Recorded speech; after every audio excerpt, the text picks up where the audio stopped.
There are few objects in fiction as iconic and terrifying as the One Ring.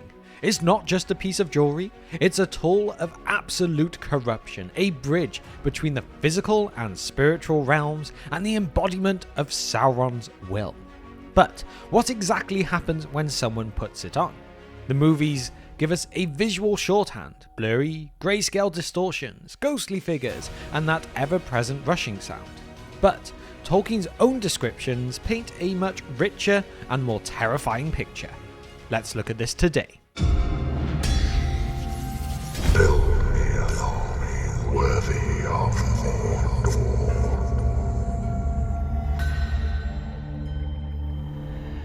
They will find you. They will take the ring.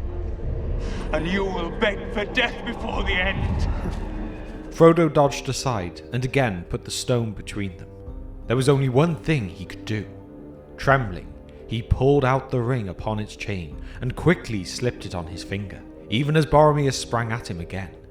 The man gasped, stared for a moment amazed, and then ran wildly about, seeking here and there among the rocks and trees.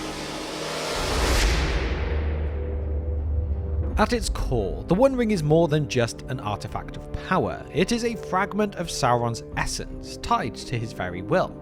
It allows its wearer to shift partially into the unseen world, a realm where wraiths and dark spirits exist, making them invisible to the physical world but increasingly visible to Sauron and his servants. This effect is immediate for mortals. The moment someone like a Bilbo, Frodo, or Sam slips the ring onto their finger, they vanish from the eyes of the living but become exposed to forces beyond their comprehension. But what does this feel like?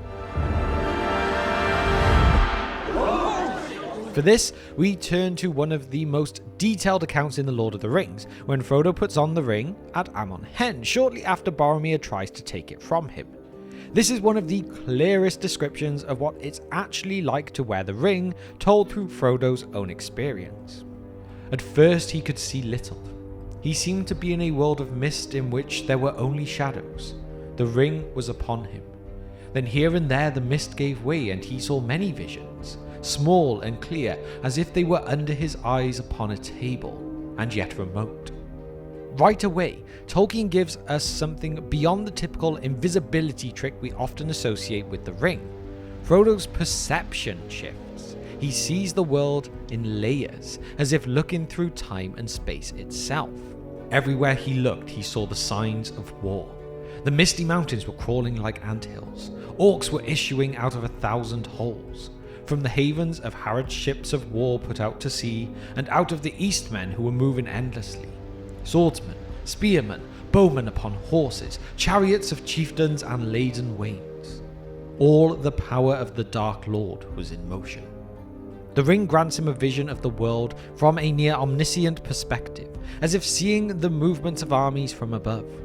But this knowledge isn't empowering, it's horrifying. Then Frodo makes the mistake of looking towards Mordor. Then at last his gaze was held, wall upon wall, battlement upon battlement, black, immeasurably strong, mountain of iron, gate of steel, tower of adamant. He saw it. Barad-dûr, fortress of Sauron. All hope left him. And this is where the real danger begins.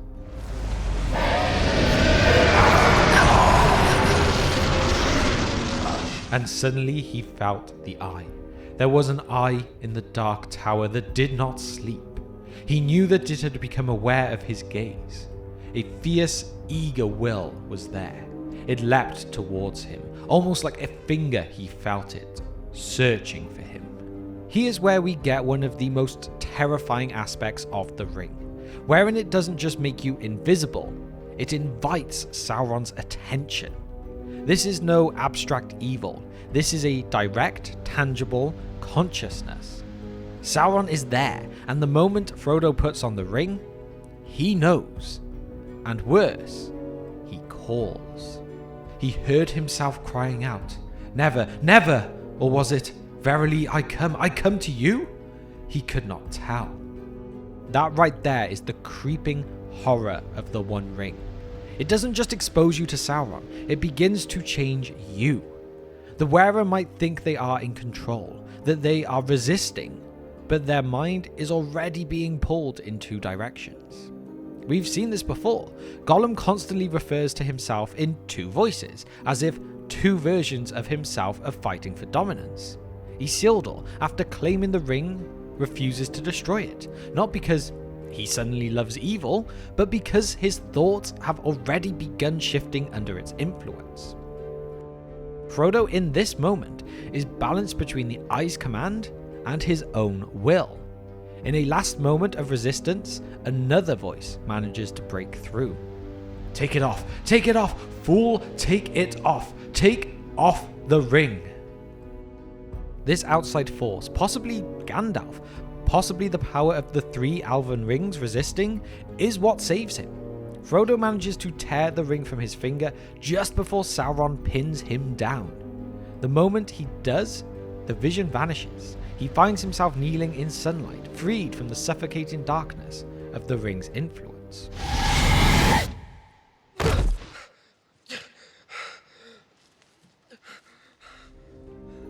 So the biggest takeaway from this scene is that the One Ring isn't just a tool, it's a trap.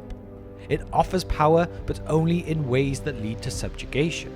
It grants vision, but makes the wearer vulnerable. It promises control, but undermines free will. This is why it could never be used against Sauron, no matter how noble the intent was. It's why Gandalf, Aragorn, Galadriel, none of them attempt to claim it. Even the strongest will in Middle-earth will bend under its influence if time is given.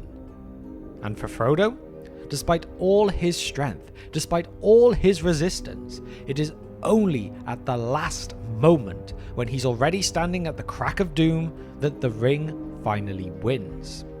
It does not empower its bearer, it owns them. And so, there we have it. When we see the ring in the Lord of the Rings movies, it's easy to think of it as a supernatural invisibility cloak, or as a tool that corrupts over time. But Tolkien's writings show us that the moment it is worn, it starts its work. It peels back the layers of reality, showing the world as Sauron sees it. It weakens the wearer's will, whispering commands even they don't recognize as foreign. And most importantly, it acts as a beacon, an open invitation for Sauron to reclaim what is his. So the next time you wonder what actually happens when someone puts on the One Ring, remember, it's not just about disappearing, it's about being seen. And that's a fate far worse. But now it is your turn. If you had the One Ring for just a moment, would you even dare to put it on? Why or why not? Share your thoughts in the comments down below. And along with this, if you would like to support the channel in other ways, please consider our Patreon. You can't always rely on YouTube itself, so this extra support will really help the channel stay strong and keep us getting that content out for you.